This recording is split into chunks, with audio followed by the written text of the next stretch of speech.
నేను doctor P Anand అండి. నేను ఒక 30 ఇయర్స్ నుంచి ప్రాక్టీస్ చేస్తున్నాను. రూరల్‌లో చేశాను, అర్బన్‌లో చేశాను.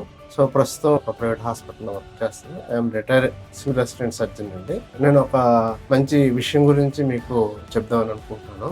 నార్మల్‌గా అందరూ టీటీ వ్యాక్సినేషన్ చేసుకుంటే వాళ్ళ తాలూకా కురుపు, చీము పట్టదు, లేకపోతే సెప్టిక్ అవ్వదని ఒక అపోహ ప్రజల్లో చాలా ఎక్కువగా ఉంది. సో, యాక్చువల్‌గా టీటీ వ్యాక్సిన్ అంటే ఇట్స్ ఏ వ్యాక్సినేషన్. వ్యాక్సినేషన్ చేసుకుంటే ధనుర్వాతం, టెటనస్ అనే జబ్బు రాకుండా అది కాపాడగలుగుతుంది. కానీ మీ పుండు సెప్టిక్ అవ్వడం కానీ, లేకపోతే పుండు మానిపోవడం కానీ జరగదు. పుండు మానాలంటే యాంటీబయాటిక్ వాడాలి.